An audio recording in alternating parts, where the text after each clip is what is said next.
লম্বা একটা শ্বাস নিয়ে নিজেকে ধাতস্থ করলো তিথি। চায়ের কাপটা দু হাতে শক্ত করে ধরে ভেতরে ঢুকলো। সম্পদ পুরো বিছানা জুড়ে শুয়ে আছে, হাত পা ছড়িয়ে ছিটিয়ে রেখেছে। মাথার নিচের বালিশ সরে গেছে, গায়ের কম্বল খসে পড়েছে, ডান পাটা শুধু কম্বলে ঢাকা। তিথি চায়ের কাপটা টেবিলে নামিয়ে রাখলো। আড়ষ্ট ভঙ্গিতে বিছানার কাছাকাছি গিয়ে দাঁড়াতে চমকে গেল। সম্পদের গায়ের ব্ল্যাক টি শার্ট অনেকখানি উপরে উঠে গেছে, যার দরুন ফর্সা পেটের প্রায় পুরোটাই উন্মুক্ত। এতদিন একত্রে থেকেও সে আজ অবধি সম্পদকে খালি গায়ে দেখেনি। প্রতিবার শাওয়ার শেষে গায়ে কিছু না কিছু পরে বের হতো। তিথি ধপ করে সম্পদের মাথার কাছে বসে পড়ল। বালিশটা হাতে নিয়ে সম্পদের মাথার নিচে দিতে গিয়ে থেমে গেল। সম্পদকে ডেকে দিতে হবে, না হলে তার এত যত্ন করে বানানো স্পেশাল চাটা ঠান্ডা হয়ে যাবে। ঘুমের মধ্যে সম্পদ কাঁধ খুলল, নড়ে চড়ে আবার সোজা হলো তিথি। গালে হাত রেখে দীর্ঘক্ষণ সম্পদের মুখশ্রীর দিকে চেয়ে রইল। বহু দিনের চক্ষু তৃষ্ণা সে মেটাবে আজ। সম্পদের মুখের দিকে ঝুঁকে সে কাছে থেকে পর্যবেক্ষণ করলো। হঠাৎ করেই তার মস্তিষ্কে অন্য চিন্তা ভর করলো। এরপর সময় সুযোগ হবে কিনা কে জানে। সব চিন্তা বাদ রেখে আচমকা মুখটা নিচু করে সম্পদের দু গালে চুমু খেলো। খুব দ্রুত সরে আসলো সে, কান দিয়ে ধোঁয়া বেরোচ্ছে লজ্জায়। সম্পদের অগোচরে কাজটা করেই তার এত লজ্জা লাগছে। মানুষটা জেগে থাকলে তার আর সাহস হবে না। উঠে দাঁড়িয়ে রুমে পায়চারি শুরু করলো সে। সম্পদ এখনো ঘুম থেকে উঠছে না কেন? না, এইভাবে অপেক্ষা করা দুরূহ ব্যাপার। কিছুক্ষণ পর সে আবার বিছানার কাছে এলো। হাত বাড়িয়ে সম্পদকে ডাকতে নিতেই চোখ মুখ কুঁচকে গেল। কি বলে ডাকবে? সরাসরি সম্পদ, নাকি নাম ধরে না ডেকে বলবে ওগো শুনছো?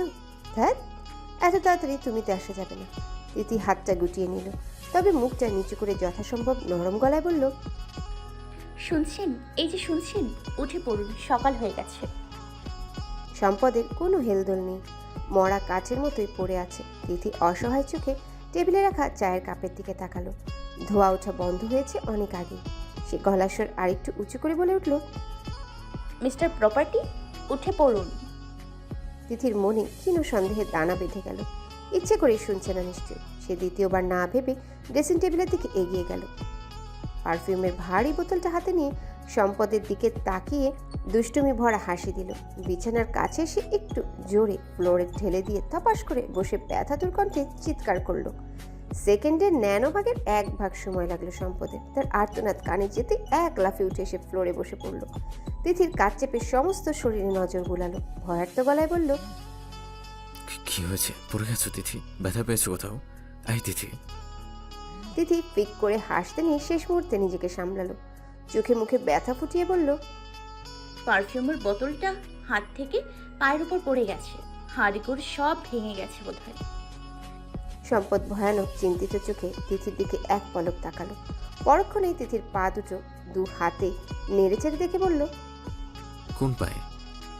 কি? কোন পায়ে? আরে ব্যথা পেয়েছে কোন পায়ে? একটু দেখে শুনে কাজ করতে পারো না?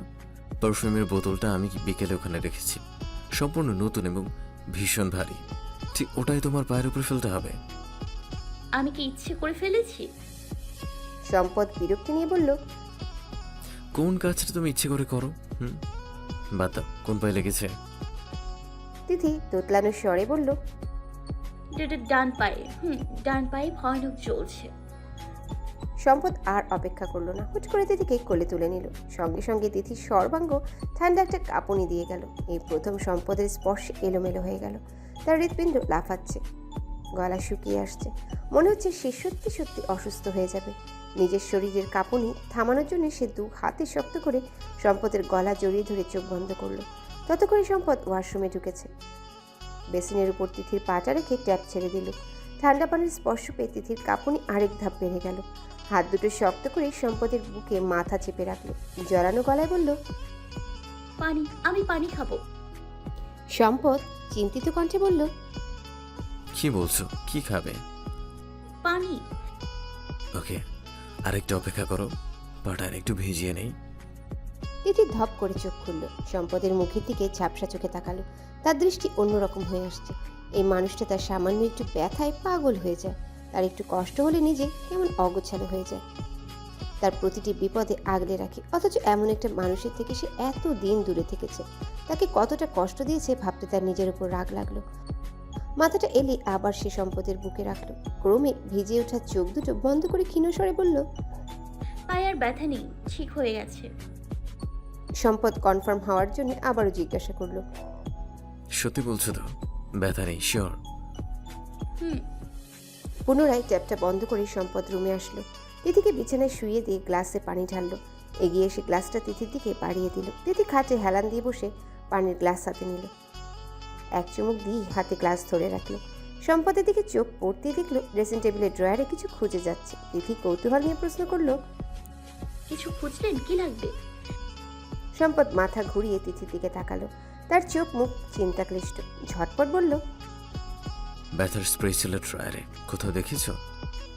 স্প্রে করতে হবে না, সামান্য একটু লেগেছে, ব্যথা নেই, একদম ঠিক হয়ে গেছে। তোমাকে যা জিজ্ঞেস করছি তাই বলো, স্প্রে কোথায়? তিথি এক লাফে বিছানা ছেড়ে উঠে দাঁড়ালো। সম্পদকে আশ্বস্ত করতে হাসি মুখে বলল, এই দেখুন, আমি একদম ঝাক্কা যাচ্ছি, নো ব্যথা, নো স্প্রে। সম্পদ ঝড়ের গতিতে এগিয়ে এসে তিথির কাঁধ চেপে আবার শুইয়ে দিল। ধমকে সুরে বলল, লাঠি দিয়ে পিটিয়ে বাকি ঠ্যাংটা ভেঙে দিবা একদম। চুপচাপ শুয়ে থাকো, আমি স্প্রে খুঁজছি। তিথি মুখ গোমরা করে শুয়ে রইল। নিজের গালে নিজেরই জ্বর বসাতে ইচ্ছা করছে। কি এক মুসিবতে পড়ল। একটু রোমান্টিক কথাবার্তা বলতে চেয়েছিল আজ রাতে, অথচ সম্পদ কি সিরিয়াস মুখ করে আছে। অনেক খোঁজাখুঁজির পর সম্পদের স্প্রে হাতে এগিয়ে গেল। তিথি মুখের দিকে এক পলক চেয়ে ডান পাটা হাতে তুলে নিল। পায়ের চারপাশে স্প্রে করে গোড়ালি ধরে একটু এদিক ওদিক করে বলল, ব্যথা পাও? তিথি ঘন ঘন মাথা নেড়ে বলল, একদম না, একটু ব্যথা নেই। এখন বুঝতে পারছো না, মাঝরাতে পায়ের ব্যথায় ঘুমাতে দিবে না। তিথি মিষ্টি করে হাসলো, কিন্তু সম্পদের চোখে পড়ল না। সে মুখ অন্যদিকে ঘুরিয়ে আছে। তিথি মন খারাপ করে বলল, আপনার জন্য চা করেছিলাম, ঠান্ডা হয়ে গেছে এতক্ষণে, নতুন করে আরেক কাপ করবো? সম্পদ উঠে দাঁড়ালো। অদ্ভুত দৃষ্টিতে তিথির দিকে চেয়ে বলল, এরকম বানিয়ে তুমি এখন কিচেনে যাবে? হ্যাঁ, নো ওয়ে, খবরদার ফ্লোরে পা ফেলবে না। বলেই সে টেবিলের পাশে দাঁড়িয়ে পড়ল। পিরিচ থেকে চায়ের কাপটা হাতে নিয়ে তিথির দিকে তাকিয়ে চুমুক দিল। সঙ্গে সঙ্গে তার মুখ বিকৃত হয়ে গেল। তিথি ভয়ে চুপসে গেল। মিনমিন করে বলল, চা ভালো হয়নি? দুর্দান্ত হয়েছে, বাংলাদেশের জাতীয় জাদুঘরে রাখার মতো সুস্বাদু হয়েছে। বলেই সে এক চুমুকে শেষ করলো। কাপটা পিরিচে রেখে ওয়াশরুমের দিকে পা বাড়ালো। তিথির মুখে হাসি ফুটে উঠল। সম্পদ ওয়াশরুমের ছিটকিনি ভেতর থেকে লক করতে সে তড়িঘড়ি করে বিছানা থেকে নামলো। চায়ের কাপটা হাতে নিয়ে নেড়েচেড়ে দেখলো, তলানিতে 2 চুমুকের মতো চা পড়ে আছে। মুচকি এসে সম্পদ যেখানটায় ঠোঁট লাগিয়েছিল সেখানে ঠোঁট লাগিয়ে সে বাকি চাটুকু মুখে পড়ল। মুখে পোড়াই শেষ, আর গিলতে পারল না। চা তো না যেন বিষ পান করছে সে। ছি, কি তিতকুটে! চিনির নাম গন্ধ নেই। পেট গুলিয়ে বমি আসতে তিথি ডান হাতের তালুতে মুখ চেপে ওয়াশরুমের দরজায় কড়াঘাত করলো। সম্পদ দরজা খুলছে না। তিথি শব্দ করে আরো জোরে দরজা ধাক্কানো শুরু করলো। দরজার উপর চড়, কিল, ঘুষি, লাথি সহ ছোটখাটো ঝড় বয়ে যেতেই সম্পদ দরজা খুলল। কপাল কুঁচকে বলল, কে? দরজা খুলতে তিথি এক দৌড়ে ভিতরে ঢুকে গেল। বেসিনের উপর মুখ রেখে মুখে থাকা চা নামক তেতো পানীয়টুকু ফেলে দিল। ট্যাপ ছেড়ে বেশ কয়েকবার কুলি করলো, কিন্তু মুখের তেতো ভাব গেল না। মনে হচ্ছে আগামী 1 মাসেও যাবে না, কোনো খাবারের স্বাদও পাবে না। তার মনটা খারাপ হয়ে গেল। ভ্রুযুগল কুঁচকে বলল, চায়ে চিনির বদলে লবণ দিয়েছি, বলবেন না মুখের স্বাদ নষ্ট হয়ে গেল?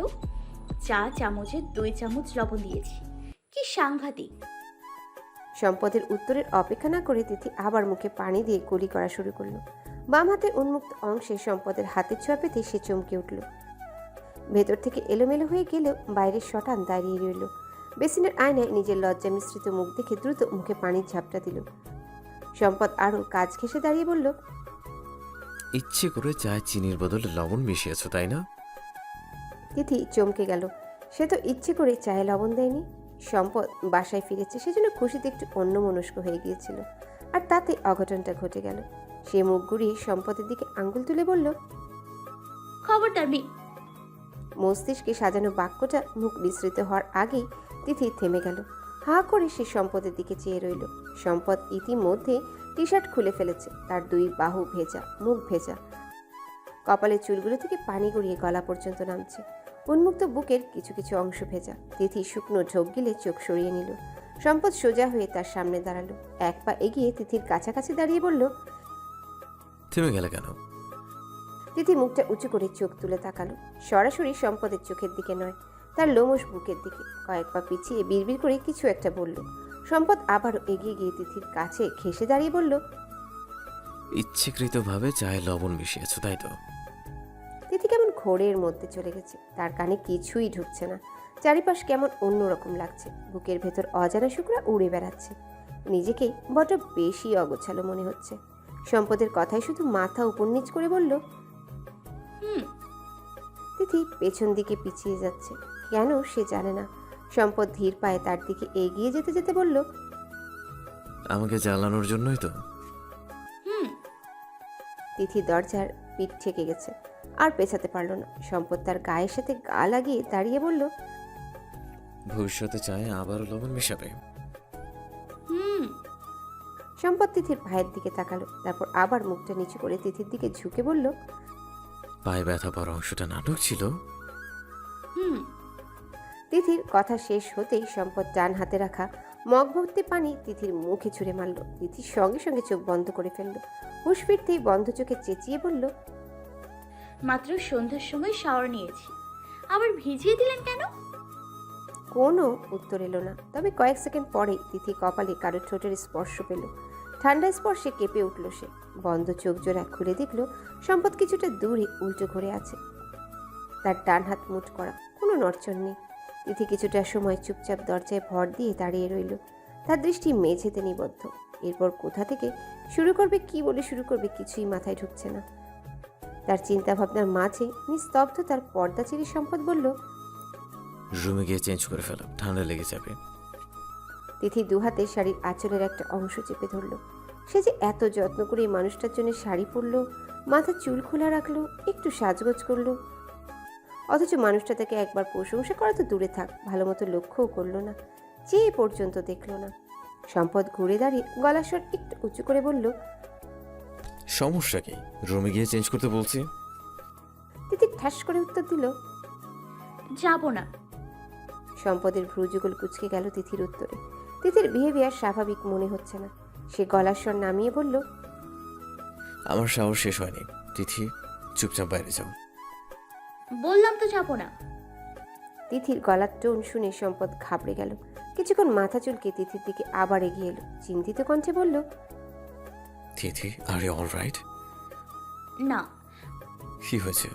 জ্বর আসবে নাকি? তাড়াতাড়ি গিয়ে চেঞ্জ করো। সম্পদ তিথির হাত ধরে দরজা থেকে সরে দাঁড় করালো, টাওয়েলটা হাতে ধরিয়ে দিয়ে দরজার পাল্লা সরালো, বলল। রুমে যাও। আপনি আমার সাথে ভালোভাবে কথা বলেন না কেন? তিথির চোখ দুটো ছলছল করছে, সে তাকিয়ে আছে বেসিনের দিকে। সম্পদ অবাক নয়নে কিছুক্ষণ তার দিকে চেয়ে রইল, অতঃপর থমথমে গলায় বলল। আমরা পরে কথা বলি তিথি, কেমন? আপনি আমাকে ইগনোর কেন করছেন? নিজেকে নামের মতো সম্পদশালী ভাববেন না। আপনি আমার সাথে এত কিসের ভাব দেখান? হ্যাঁ, একটু সুন্দর করে কথা বললে কি চোয়াল হয়ে পড়বে? শুনুন, নিজেকে মহামূল্যবান সম্পদ মনে করবেন না। আপনার নাম সম্পদ, আপনি নন। আপনার নাম সম্পদ, আপনি নন। বুঝতে পেরেছেন? হ্যাঁ, বুঝতে পেরেছি, এবার যাও। তিথি নড়ল না, তবে তার মুখভঙ্গির পরিবর্তন ঘটল। শরীরের কাঁপুনি বেড়ে গেল, আবার গলা শুকিয়ে মরুভূমি হয়ে গেল। সে এলোমেলো সুরে বলল। আমি আপনাকে ভালোবেসে ফেলেছি, আপনাকে ছাড়া মরে যাব। ভালোবাসি আপনাকে, শুনতে পারছেন? সম্পদের শরীর শিথিল হয়ে এলো, একবার চোখ বন্ধ করে আবারও খুলল। খুব দ্রুত তিথির হাত ধরে বাইরে বের করে দিয়ে দরজা বন্ধ করলো। দরজায় পিঠ দিয়ে বেশিক্ষণ দাঁড়িয়ে থাকতে পারল না, তার হাত পা কাঁপছে, হার্টবিট বেড়ে গেছে। ক্রমাগত তিথির ভালোবাসি কথাটা কানে বাজছে। সে হাঁপাতে হাঁপাতে দরজা ধরে ফ্লোরে বসে পড়ল। তার ভালো লাগছে, খুশি লাগছে, খুশিতে যাতা করতে ইচ্ছা করছে। বসে বসে সে শাওয়ারের নিচে গেল, উঠে দাঁড়িয়ে শাওয়ার ছেড়ে তার নিচে আবার বসে পড়ল। দু হাতে মুখ ঢাকতে ঝরঝর করে চোখ বেয়ে পানি পড়ল। অবশেষে তার দীর্ঘ অপেক্ষার অবসান ঘটল। তিথি তার হাতে ধরা দিল। একাকী কষ্টে মোরা দীর্ঘ রজনীর চির সমাপ্তি হলো। এতগুলো দিন তিথির মুখে শুনতে চাওয়া ভালোবাসি শব্দটা তিথি বলে দিল। আজ সে কাঁদবে, ভালোবাসার সুখে কাঁদবে। তার ভালোবাসা পূর্ণতা পেয়েছে। সম্পদের শাওয়ারের সময়টাতে তিথি চট করে শাড়িটা পাল্টে নিল। নিজেকে অনেক হালকা লাগছে তার। মনের ভিতর শতরঙা প্রজাপতি দিক বিদিক উড়ে বেড়াচ্ছে। সে সম্পদকে নিজের মনের কথা বলতে পেরেছে, ভালোবাসি বলতে পেরেছে। ঘড়ির দিকে তাকিয়ে খেয়াল হলো ডিনারের সময় হয়ে গেছে। রেডি হয়ে কিছুক্ষণ সম্পদের জন্য অপেক্ষা করলো সে, কিন্তু সম্পদ ওয়াশরুম থেকে বের হচ্ছে না। সে মোটামুটি শিওর সম্পদ লজ্জায় বের হচ্ছে না। মুচকি হেসে তিথি রুম থেকে বের হলো। রান্নাঘর থেকে ডালের বাটি হাতে ডাইনিংয়ে এসে দেখে স্নেহা নিচে নেমেছে। বাটিটা টেবিলে রেখে তিথি তার দিকে এগিয়ে এলো। স্নেহার হাতে বই ধরা। তারও সেমিস্টার ফাইনাল এক্সাম চলছে, একটা পরীক্ষা বাকি। ভাবি, ভাইয়া নিচে নামছে না কেন? স্নেহার সকৌতুক প্রশ্নে তিথি হাসি মুখে বলল, ওয়াশরুমে ঘুমিয়ে পড়েছে হয়তো। 1.5-2 ঘন্টার মতো হলো ওয়াশরুমে ঢুকেছে, বের হচ্ছে না। সে কি, তুমি ডাক দাওনি? গিয়েছিলাম তো, হুহা করে থেমে গেল। স্নেহা বই হাতে ধপাস করে সোফায় বসে পড়ল। রান্নাঘর থেকে তরকারির গন্ধ আসছে, বাতাসি কালার। রান্না এখনো শেষ হয়নি। স্নেহা ওড়নায় নাক চেপে বইয়ের দিকে মনোযোগ দিল। টেবিল থেকে খাবারের প্লেট হাতে নিয়ে তিথি সিঁড়ি দিয়ে উপরে উঠে গেল। সোভানকে খাবার দিতে হবে। সোভানের খাওয়া শেষে তিথি প্লেট নিয়ে নিচে নামলো। সোফার দিকে চোখ পড়তে শুকনো ঢোক গেল। সম্পদ বসে বসে ফোন টিপছে। গায়ে ব্ল্যাক হুডি আর ট্রাউজার। রাতের বেলা গোসল করে হয়তো শীত লেগেছে। তিথি তার উপর থেকে চোখ সরিয়ে টেবিলের দিকে এগিয়ে গেল। স্নেহাকে ডেকে 3 জন টেবিলে বসে গেল। বাতাসি তাদের সাথে বসলো না, তার গ্যাস্ট্রিক শুরু হয়েছে। আরও দেরিতে খাবে বলে নিজের রুমে চলে গেল। খাবার সময় তেমন কোনো কথা হলো না। স্নেহা 2-1টা কথা বলল। সম্পদ স্বাভাবিকভাবেই তার উত্তর দিল। ভুলেও একবারের জন্য তিথির দিকে তাকালো না। তিথি আর চোখে বেশ কয়েকবার সম্পদের দিকে তাকালো। সম্পদের নির্বিকার আর নিষ্পৃহ ভাব তার ভেতর জ্বলুনি আরও বাড়িয়ে দিল। এ ছেলের মন গলবে কবে আবার? স্নেহার খাওয়া শেষ হতেই সে উপরে উঠে গেল। তিথি সঙ্গে সঙ্গে নিজের প্লেট হাতে সম্পদের পাশের চেয়ারে বসে পড়ল। সম্পদ নিজ হাতে এটা ওটা নিয়ে খাচ্ছে, বেশ আরাম করে খাচ্ছে। সব মনোযোগ তার খাবারের দিকে। তিথি মাংসের বাটিটার উপর ঠাস করে চামচ রাখলো। একটু সময়ের জন্য সম্পদের হাত থেমে গেল। পরক্ষণে আবার বেশ আয়েস সহকারে খাওয়া শুরু করলো, কিন্তু তিথির দিকে তাকালো না। তিথি কপাল কুঁচকে গেল। এত ঢং ধরে আছে কেন? মুখে এক লোকমা ভাত পুড়ে সে ইচ্ছাকৃতভাবে খক করে কাশলো। সম্পদ আস্তে করে পানির গ্লাসটা তার দিকে এগিয়ে দিল। কোনো কথা বলল না। তিথি তার মনোযোগ পাওয়ার জন্য অনেক কিছু করলো, কিছুতেই কিছু হলো না। সম্পদের মুখ দিয়ে একটা কথাও বের করতে পারলো না। কিছুক্ষণ ইতিউতি করে শাড়ির আঁচলটা তুলে বসলো। তার পেটের কিঞ্চিত অংশ সম্পদের চোখে পড়ার কথা, অথচ সম্পদ ভুলেও তার দিকে তাকালো না। ধৈর্যের বাঁধ ভাঙা প্লাবন ঘটলে তিথি বাম হাতটা বাড়ি এক ছটকায় সম্পদের বাম হাতটা চেপে ধরল। তাতেও সম্পদ কোনো প্রতিক্রিয়া দেখালো না। নিঃশব্দে প্লেটের বাকি খাবার শেষ করলো। পানি খাওয়ার জন্য বাম হাতটায় টান দিল। তিথি ছাড়ল না। সম্পদ অনাগ্রহ নিয়ে একবার তিথির দিকে তাকালো। সেই দৃষ্টি তিথির সহ্য হলো না। সে নিজের হাতটা সরিয়ে নিল। সম্পদ নিঃশব্দে পানি পান করলো। তিথিকে পরম হেলাফেলা করে রান্নাঘরে ঢুকলো। অল্প সময় পরেই তিথিকে ওভারটেক করে সিঁড়ি দিয়ে উপরে উঠে গেল। সেদিকে চেয়ে রাগে দুঃখে অভিমানে তিথির চোখ দুটো জলে ভরে উঠল। কোনো রকমে প্লেটের খাবারটুকু শেষ করে টেবিলে গুছিয়ে রাখলো। নিজেকে সামলে 2 কাপ চা বানিয়ে সে স্নেহার রুমে ঢুকলো। মনে মনে সিদ্ধান্ত নিয়ে ফেলেছে সে আজ স্নেহার সাথে ঘুমাবে, কিছুতেই সম্পদের সামনে যাবে না। সম্পদ আর কতটা সময় তাকে ইগনোর করে সেটা দেখে ছাড়বে। স্নেহা টেবিলে বসে কিছু লিখছিল। তিথিকে দেখে চমকে উঠল, ব্যতিব্যস্ত হয়ে বলল, ভাবি, তুমি হঠাৎ? তিথি 1 কাপ চা স্নেহার সামনে টেবিলে রেখে আরেক কাপ হাতে বিছানায় বসে পড়ল। চায়ের কাপে ছোট্ট করে চুমুক দিয়ে বলল, ও রুমে যাবো না, তোমার সাথে ঘুমাবো। তোমার ভাই এত ভাব দেখায় আমার সাথে, যেন আমি জাতা, ময়লা ফেলার ঝুড়ি। আমার বিন্দু মাত্র দম নেই। ও মা, কি বলছো কি ভাবি? ঠিক বলেছি, কিছুই করিনি আমি। তারপরেও আমার সাথে ভাব দেখিয়ে কথা বলছে না। চিন্তার বিষয়। তুমি এক কাজ করো ভাবি, একটা সরি বলে দাও, সব ঠিক হয়ে যাবে। তিথি চায়ের কাপ নামিয়ে রেখে স্নেহার বিছানায় শটান করে শুয়ে পড়ল। চোখ বন্ধ করে পড়ল, আমি আজ রাতে এখানেই ঘুমাবো। তোমার ভাই খুঁজলে বলে দিও, যদিও জানি খুঁজবে না। একে পা জড়িয়ে ধরে ক্ষমা না চাইলে কথা বলবে না, তা বেশ বুঝতে পারছি। আমিও কম না। সরি যেহেতু বলতেই হবে, এত তাড়াতাড়ি কেন বলবো? আজ রাত যাবে, কাল দিন যাবে, আগামীকাল রাতে গিয়ে সরি বলবো। স্নেহাকে কিছু বলার সুযোগ না দিয়ে তিথি একটা হাই তুলল। স্নেহা তাকে অনেক বুঝিয়েও সম্পদের রুমে পাঠাতে পারল না। হাল ছেড়ে নিজের পড়ায় মনোনিবেশ করল। রাত 10টার পর সম্পদ বাসায় ফিরল। ক্লান্ত শরীর নিয়ে সিঁড়ি মারিয়ে উপরে ওঠার শক্তিটুকুও মিলল না। সোফায় হাত পা ছড়িয়ে বসে পড়ল। মাথাটা সোফায় এলিয়ে দিয়ে চোখ বন্ধ করলো। কয়েক মাস পর অফিসে গিয়েছিল আজ। 2টো আর্জেন্ট মিটিং ছিল, সেগুলো শেষে প্রচুর কাজ পেন্ডিংয়ে ছিল। সব শেষ করে বিকেলে আবার সিদ্দিকুর রহমানের সাথে দেখা করেছে। তারপর ম্যানেজার সবুজের সাথে গুরুত্বপূর্ণ কিছু কাজ করে ফিরতে ফিরতে এত রাত হয়ে গেল। সেই ভোরবেলা থেকে শুরু করে আজ সারাটা দিন তার দৌড়ের উপর কেটেছে। বাতাসে এক গ্লাস পানি এনে সম্পদকে ডাক দিল। সম্পদ পানির গ্লাসটা হাতে নিয়ে এক নিঃশ্বাসে শেষ করলো। শূন্য পেটে পানি পৌঁছাতে কেমন পাক দিয়ে উঠল। দুপুরে 2 কাপ কফি খেয়েছিল শুধু। নিজেকে সামনে সে বলল, সবার খাওয়া শেষ না? বাবা খেয়েছে? বাতাসে টেবিলে খাবার দিয়ে বলল, হ্যাঁ, বেগকে অনেক আগে খাইয়া উঠেছে। তোমার খাবার বাইরে দিলাম, একেরে খাইয়া উপরে যাও, আমি টেবিল গুছায় ঘুমাই যাবো। বাতাসের কথা কখনো অগ্রাহ্য করে না সম্পদ। এই মানুষটা অনেক মমতা দিয়ে তাকে আর স্নেহাকে আগলে রেখেছে। ঘরমাক্ত শরীর নিয়ে সম্পদ হাত ধুয়ে খেতে বসলো। খাওয়া শেষ হতেই সম্পদ বাবার সাথে দেখা করলো। প্রতিদিন অফিস থেকে ফিরে বাবা স্নেহার সাথে দেখা করা তার পুরনো অভ্যাস। গলার টাইটা ঢিলে করে সম্পদ নিজের রুমে দরজার সামনে দাঁড়ালো। তিথির সাথে সারা দিন কথা হয়নি। গতকাল রাতে মেয়েটা সত্যি সত্যি স্নেহার সাথে ঘুমিয়েছে। সে সারা রাত স্নেহার রুমের সামনে পায়চারি করেছে। কি একটা অবস্থা! কোথায় সে একটু অভিমান দেখাবে তা নয়, মেয়েটা তো তার থেকে অলওয়েজ এক ধাপ উপরে, এক ধাপ না 100 ধাপ উপরে। সম্পদ বাহুতে থাকা কোটের পকেট হাত চালো। ছোট্ট বক্সের মতো জিনিসটা আছে। সে ভেবে রেখেছে আর অভিমান করে থাকবে না। এতে সে নিজেই কষ্ট পাচ্ছে। আজ নিজে থেকে তিথিকে সরি বলবে, ভালোবাসি বলবে, যা মন চায় তাই বলবে। অনেক হয়েছে মনের সাথে দর কষাকষি, আর নয়। অন্য মনস্ক হয়ে পানি দরজার ঠেলে ভিতরে ঢুকে একটি সুবিশাল ধাক্কা খেল সম্পদ। রুমের লাইট বন্ধ। রজনীগন্ধার গোলাপের গন্ধে ডুবে আছে রুমটা। কিছুটা পরপর মোমবাতি জ্বলছে। তার পায়ের তলায় গোলাপের পাপড়ি। সে মন্ত্রমুগ্ধের মতো এগিয়ে গেল। বিছানার উপর ধবধবে সাদা রঙের বেডশিট বিছানো, তার উপর টকটকে লাল গোলাপের পাপড়ি দিয়ে লাভ শেপ আঁকানো।